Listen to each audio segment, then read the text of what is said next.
Good morning, CrossRoads. My name is Jeremy. If I haven't had the pleasure to meet you yet, I serve as the ministry director here. But I also had the pleasure to serve with this group of people in West Virginia this month. So this is our mission team that went out just this month on June 7th through the 13th to West Virginia to serve some of our neighbors out there. So we'll be presenting a little bit this morning about some of our experiences and how we were impacted, how we impacted the people there. So I can't wait for everybody here to share. You'll see pictures rolling up on the screens just as people are speaking. So enjoy those. And I'm sure a lot of these people have some pictures to show you afterwards if you find somebody in a light blue shirt. So we were serving in Point Pleasant, West Virginia. So it's right on the Ohio River, so right in the foothills of the mountains out there. It's a small town of about 4,000 people, relatively poor town. So we were serving all over the place in the neighboring towns in Point Pleasant. So one thing that they're known for is the Mothman. It's a cryptid like a Bigfoot out there. So if you're familiar with Point Pleasant, you probably know about the Mothman. So we visited that on our off day. So we stayed in Point Pleasant Presbyterian Church out there. There was a picture of the church that you saw. That's where we had bunk beds. That's where we cooked all of our meals. That was our home for the week. So there's showers there. There's a full kitchen. That's where we worshiped in the evening. So that was our home for the week. So they were gracious hosts, great people out there at Point Pleasant Presbyterian Church, who are just trying to serve their neighbors out there, just like we're trying to serve our neighbors. So they opened up their building for us to stay and bring the mud back in from our work sites. So we work with an organization out there called West Virginia Mall Mission Advocacy Work Camps. So you might hear some stuff about them. So they actually find sites all over West Virginia for groups. They host groups all throughout the summer, all throughout the fall. Just mission teams from all across the country who want to serve in West Virginia. So they have project managers who found sites for us. So you'll hear a little bit about the sites where we were able to build decks, build wheelchair ramps, and West Virginia is one of the poorest states in the country. So there's so much need out there. That's why we continually serve that community. So we had a great time. So you'll hear a bunch of stories about the work. You'll also hear a bunch of stories about how we were impacted and how we impacted the people there. We are really intentional about these trips. There's a lot. We accomplish a lot. But it's not about the work. We are very intentional. In the morning we do morning devotions where we spend time in prayer every morning. At lunch we be sure to do our devotionals. In the evening we follow a video series. You'll see on our shirts, it's Becoming Like Jesus. So we follow along with a video series that we'll learn more about. And we just want to be completely surrounded by Jesus because we want him to impact not only our lives but the lives of the people there. So that's the ultimate goal of this, but we do accomplish a lot of work that you'll see that this group. This is a very hardworking group. So we'll share some stories, but there's tons more. So after service, please find somebody in a blue shirt and talk to them a little bit about the week that we had. But I'll let everybody else share and keep it rolling here. So yes, enjoy the pictures, enjoy the stories. Hi there. My name's Karen. I'm an elder here. This was my, I think, 12th West Virginia trip itself. I really look forward to this trip every year. It's a way that it fills me up spiritually. It just is. It's a great way to bond with the whole team. We're now permanently family. But I wanted to tell you about the first work site we worked at was Clyde's house. He lives in a trailer. He lives alone. He lives with his cat, and I can't remember his cat's name. Houdini. And that cat did kind of disappear in there. But we did a front porch and steps, and we did a back porch and steps. I believe his daughter is the one that asked for the assistance. In a few minutes, you'll see the before picture, and you'll understand exactly why he actually needed this.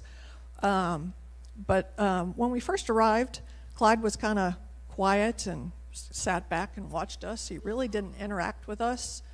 We all kind of went up and talked to him.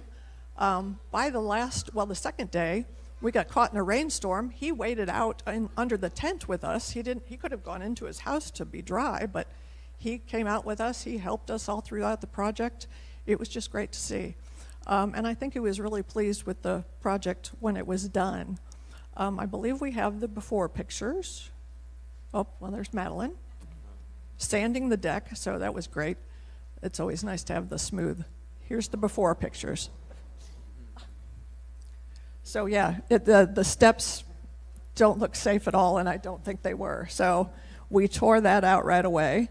And then the back steps were, well, there he is on his front porch. And he was very proud of that. When we thought we were going to finish our project on Tuesday, but the rain came. I think he was going to miss us. So I think he was really looking forward to us coming back. So when we came back on Thursday, he had been cleaning the deck because we had mud all over it. So he was taking a lot of pride in that deck. And I believe there's a picture of the back side of the house. He actually did some of the clearing. I think some of those weeds went further back than went before we got there, but he kind of cleared that. There was some rickety stairs there sitting off to the side. We had pushed him off to the side at that point. And then the after picture, there he is, proudly standing on his deck again.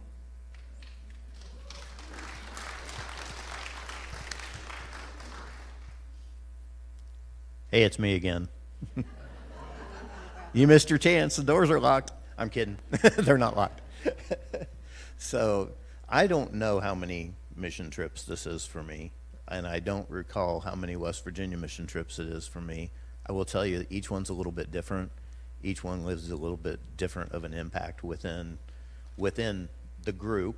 And I've kind of, if I'm honest, when I see the number of impacts, I kind of roll my eyes and think, okay, come on, are we just making that up? I got to tell you, we're not making it up. The ripple effect of what this church does through mission teams and through the big events that we have and so forth is just incredible. So y'all should be proud. I mean, you really should be proud of how much we do. We're not a huge congregation. I mean, look around.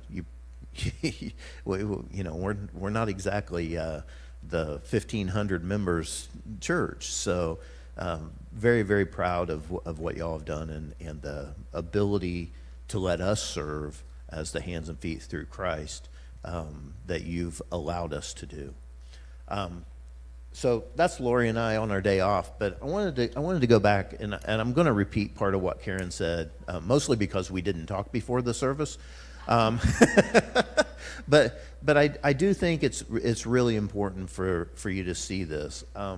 So as you look at that picture, and I apologize for looking back, but it's not on the screen behind. So as you look at that picture, you'll notice there's a broken window, there's a bunch of broken glass that you can't see. There's trash in front of the place, and it's not that maybe it wasn't taken care of. It was just, I'll get around to that one day. Well, through the acts of this group, as we got to know Clyde got to take in a little bit of pride in what was going on around his property, and Clyde showed a little bit of interest in what was happening. And when we got there, Clyde didn't want us there. If we tell the truth, Clyde didn't want us there. We were there because Clyde's daughter said, hey, you have a need, and this group's willing to come in and do it. We didn't do anything for Clyde that Clyde couldn't have done for himself. But what I will tell you is this. Clyde wanted to help. He wanted to be a part of it. And by the time we were done, oh, by the way, big shout out to the demo crew, because those steps were off of there before I even got out of the truck. But Clyde really, he didn't care for us to be there, and there's a little bit of pride with that. And so part of what we do with mission work is not just show up to do the work, but it's to interact and to share the love of Jesus, to share the good news of the gospel, and through our actions, Clyde got to see that. So big change. The soap on the deck honestly kind of gave me one of those, I call it a gut punch, one of those where you go, oh, hey, look, he cares, you know. One other quick thing, we were struggling with some screws that were too long that we were using, and we were trying everything we could do to clip them off or make it safe so people didn't get hurt snagged on a screw that went all the way through the deck. Clyde hears me and watches me for a good 5 minutes before he offered, but then he said, hey, I got a grinder you can use. So not only did he become invested in it, but he was actually, you know, offering up his tools for us to use as well. So it really went well. I can't say enough about the fact that it's, I can't describe it. The transformation between you're just here bothering me to thank you. Thank you. We tried to share lunch with him. He wouldn't have any of it. He told me bologna sandwiches were good enough for him. The other thing I'll tell you real quick is the cat Houdini, who you all heard us talk about. Houdini got his name because Clyde's put the cat out, and somehow the cat wound up inside the trailer, and Clyde has no idea how it got in there. So it's Houdini. So that gives you an idea of what else may be in this trailer. But but you get the idea. So the impact, again, the impact is all about serving Jesus, letting people know that we're there not only to help with the construction of you know, a deck or a set of stairs, but also to spread the love of Jesus. And so this group did a great job of doing that. Everyone worked. There's not a single person up here that wasn't sweaty, messy, or nasty at one point in time. That bunk room was kind of stinky. That happens, you know. You put eight guys in a little room and tell them to go to sleep. And I think Samuel got to find out about snoring. So I want to end my time here, and I know I've gone long, but I want to end my time by again telling y'all thank you. Thank you for supporting us, whether it was in prayer, whether it was through food donations, regardless of how you did it. We appreciate your support, especially the cookies, Aaron. Thank you all for your support and for allowing us to serve in your name in Point Pleasant.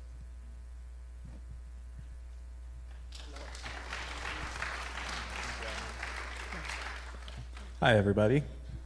I'm Noah. I'm in the back here, if you can't see me. I just wanted to share a little bit about our second site. We ended up building a ramp for our resident Kathy, sweetest little old lady you ever met, and she also had a little baby with her. What was her name? It was Maddie May. Maddie May. I don't think we have any pictures of Maddie May, but just the giggliest little baby you ever met. It was a joy working on the site, getting to see her laugh at me digging holes. But we ended up building it was like 27 or 28 feet worth of ramp. And that we were building that for her because she was going to be undergoing a surgery, and she was going to be in a wheelchair for a decent amount of time after the surgery. So that would allow her to enter and exit from her home. And we also ended up building a staircase out back because I guess in that picture you can't really see it, but we might have one. It was kind of rickety, and it wasn't really safe to use. So that's our staircase crew there. We also built a concrete slab, which that's not something that I've ever been involved with, and I actually wasn't really involved with it this time. But it was really cool to see the outcome of that. and that should help improve the lifespan of that staircase out back. So really cool project there to help with their mobility afterwards. So the work we do is pretty hard, especially for someone who doesn't usually do it. You know, seeing it all to come together in the end it's really something. There's always a few of us on the trip, like Karen said, who's gone, 10, 12 times and could probably figure it out with maybe just a little direction. But there's also plenty of us who have never done it, or this is the first time they've gone on a trip like this. And, that's really the neat part about this, is that you don't really need the skills to do any of this work.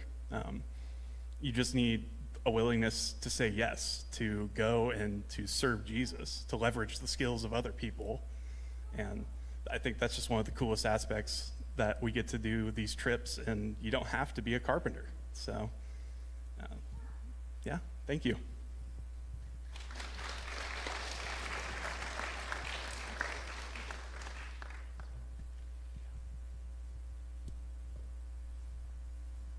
Hello, everybody. My name is Nate. Let's see here. This is probably like number 5 or 6 for me. It's a handful. But I wanted to talk about a project that we did at the church that we stayed at, which I don't think I've ever done a project where we stayed. So this was very nice to give back to the church we were staying at. This picture, they have a room in their basement that they use as a food pantry. And this is kind of one of 2 of the rooms. And the old paint was starting to chip off. It didn't look the greatest.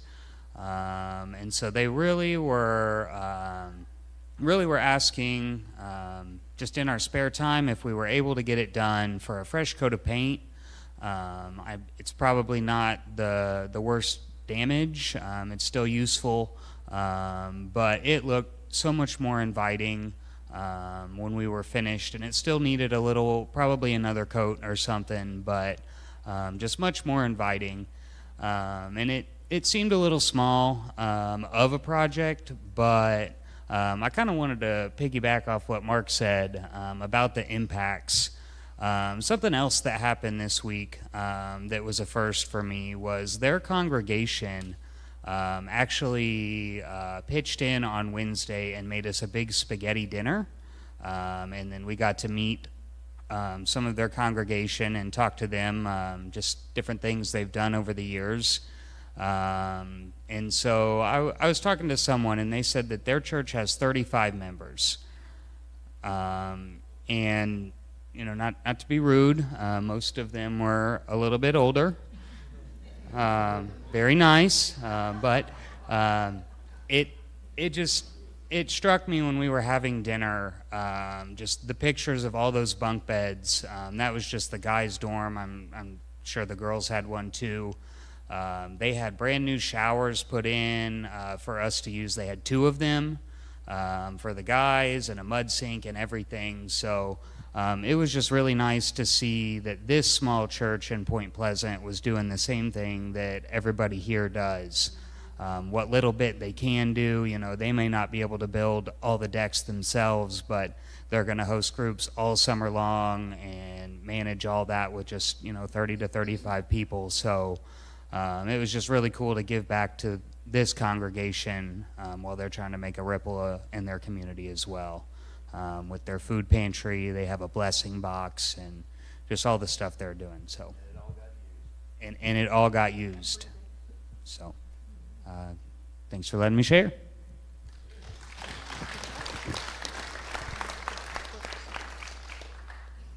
Good morning. My name's Lori.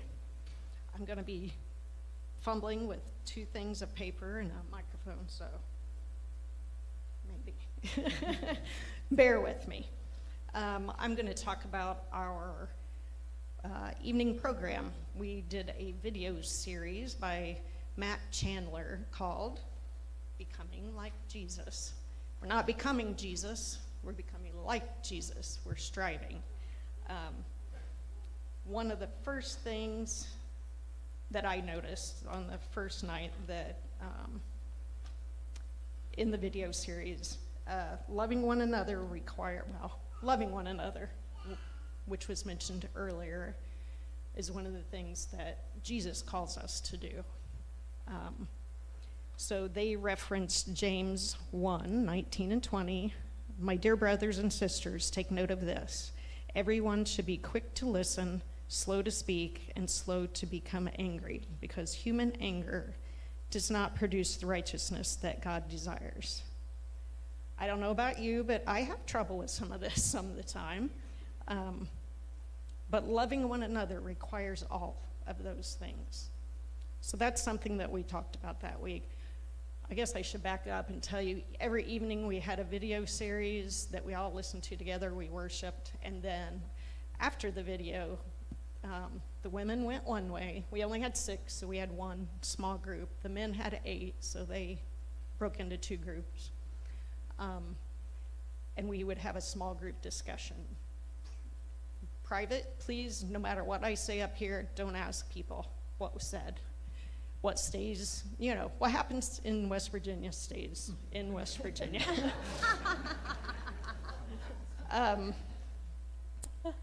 Another thing, I'm just picking out tiny little things, not tiny, but a couple of small things that impacted me during this video series.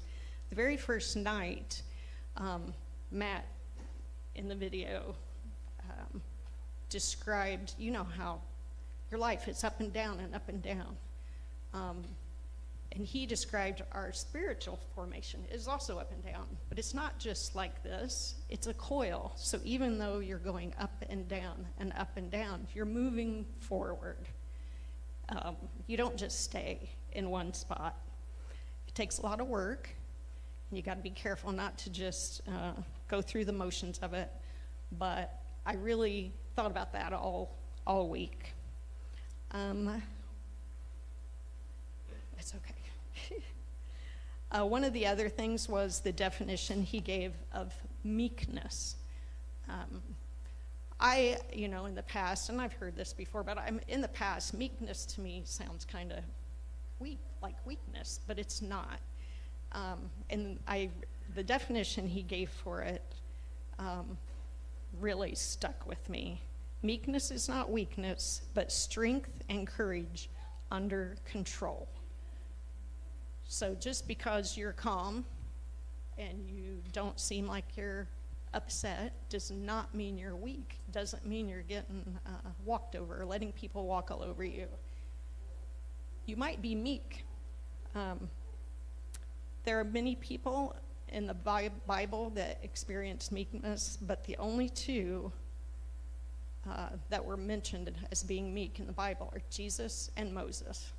And that was something new to me. I had not heard that before.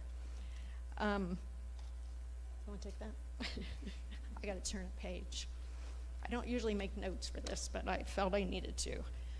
I don't know what happened in the men's small group, and I'll never know what happened in the men's small group, but that's okay.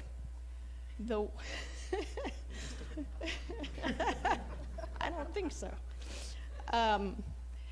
This is my 8th year, I think, in West Virginia, and I can say truly every year something has impacted me, and I've learned something. It may have been a carpentry skill. There's plenty of that to learn, and sometimes I'm just relearning the same one every year because it's a year since I've done it.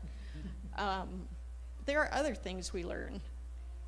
I want to say this because anybody that's thought about going, don't worry if you don't have the physical skills, the carpentry skills. Also, don't worry about your Jesus skills because there are many to be learned. In the small group, helps with that. Sometimes your small groups are just informational. You learn, more about Jesus. Sometimes you can have breakthroughs with people. Sometimes you can have revelations come out that you didn't know were happening. I'm trying not to say much. I will say that Monday night, our very first night of small group, the women, it was amazing. And I'll speak for myself, but it made me very excited to see what was going to happen, what God was going to do with this group of people and beyond that week. And sorry. Sometimes in the small group you learn why it's important to show mercy to people.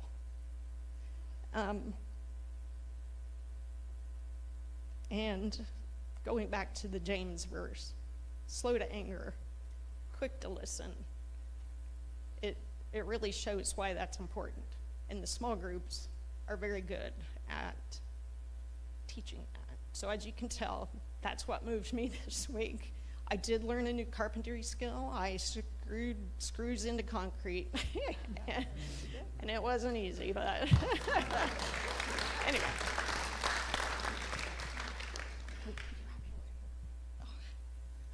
Okay, I'm Brooke, and I took my family with me.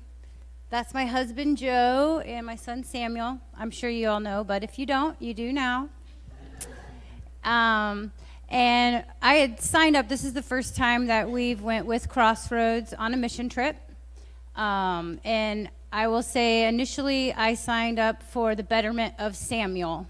I thought that it would be really good for him, and I thought that he just needed to do that. So I didn't know the best way to parent sometimes, so I just thought that I would throw us in a mission trip.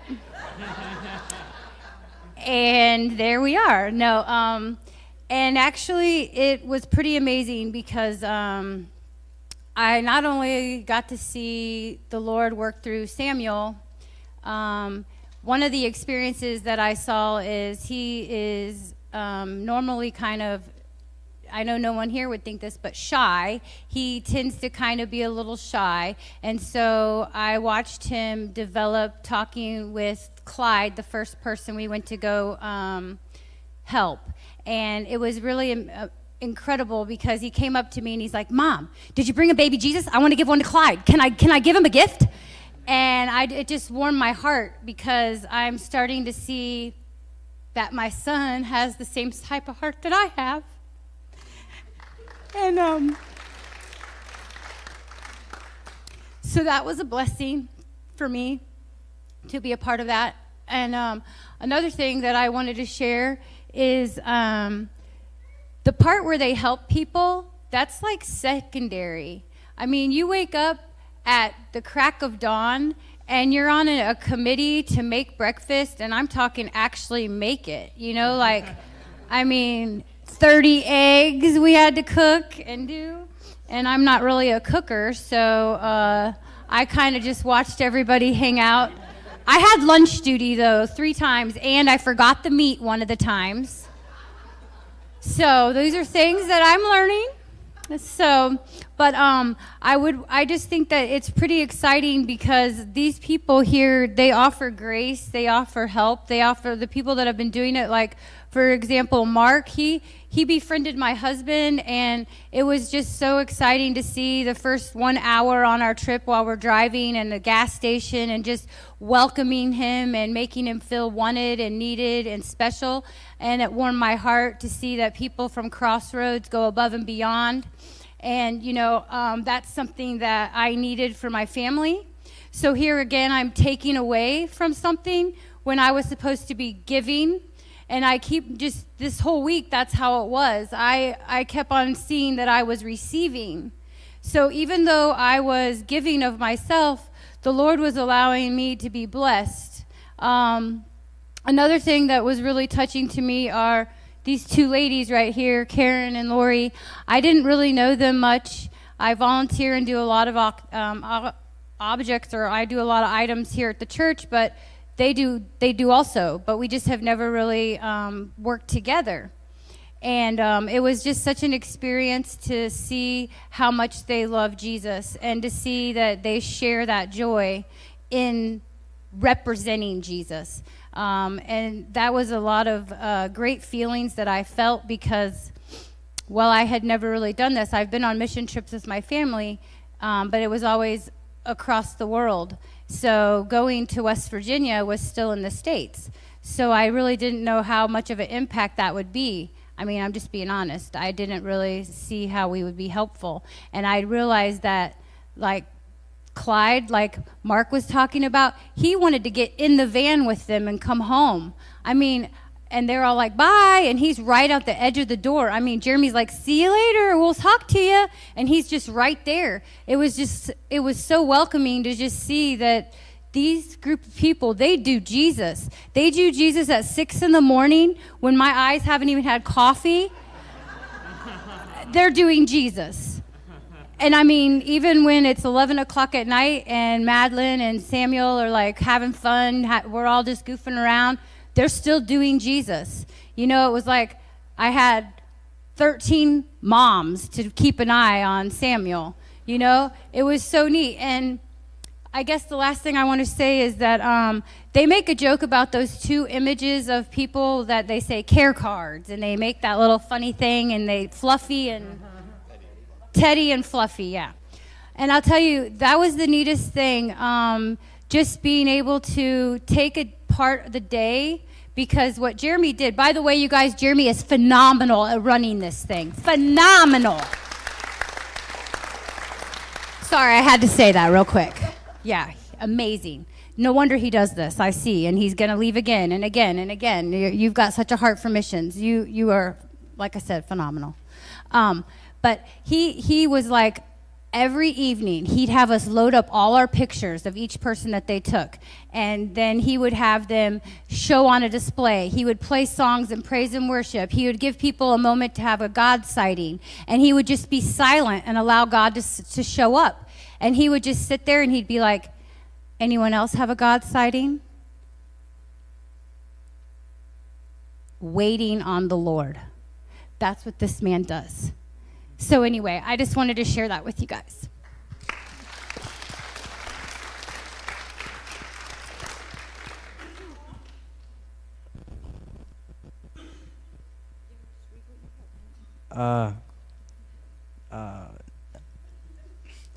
Sorry, this is the first time I'm on stage in a while, so I have notes.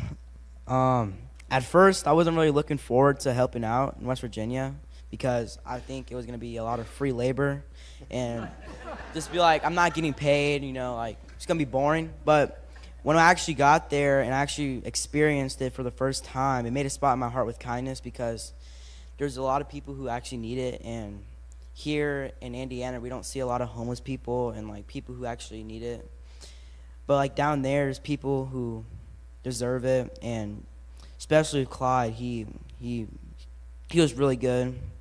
And yeah, okay, I'm done with that. God met me where I was and became more real in my life. You be seeing me again next year. And God sightings. There was a lot of butterflies. So in my book, that's a God sighting because there was a lot of beautiful butterflies, and they all wanted to land on me. So I'm done now.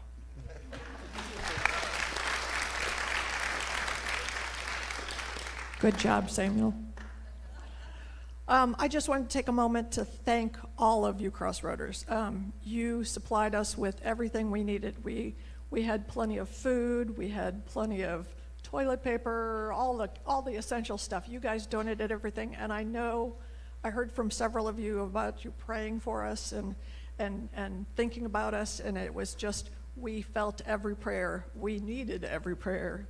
Come Thursday, there's this thing called Mission Trip Brain, where putting a sentence together is tough, let alone trying to cut things out and put together a deck. So there was a heat advisory too on top of that. So, forgotten meat, we forgot water. Well, it happens. It happens every year. Sometimes it's bread. But I really just wanted to thank each and every one of you. I don't know if you've probably all experienced, working out in the yard all day, and you come in, you don't want to eat anything, you don't want to make dinner. It's so nice to have something already prepared, lovingly prepared, and all we do is throw it in the oven, and it's a wonderful meal. So thank you so much for your support. Yes, yes, yes. Thank you all so much for prayers, financial support, all of the above. Like Brooke said, yeah, the work we do is secondary. As you can tell, God was moving through everybody up here. Working through them to show the light of people in West Virginia, but also just working through them to impact the people up here on stage. So yes, please come find us after worship, and we'll share more stories. There's tons of more stories. A lot of things are indescribable up here, but we'll do our best to kind of show you a glimpse of what this trip was like, and how God worked through us. So I'll invite the band up here, and I will pray for this group. So God, we thank you so much for this wonderful group on stage. I thank you for the light that they shined to Clyde and to Kathy in West Virginia. I'm so thankful that they got to see you through this group. Our neighbors out there need to see you. So thank you for opening up our hearts to experience you a little bit more. God, I pray so much that the words spoken up here and the hearts impacted wasn't just a one-time experience, that you continue to work in our lives and make the impacts and the relationship with you just an everlasting, growing relationship, God. So please just take what we learned and just pay it forward. God, I thank you for this congregation and the love and support that you show through them. And I especially thank you for the gift of Jesus Christ. And in his name we pray. Amen.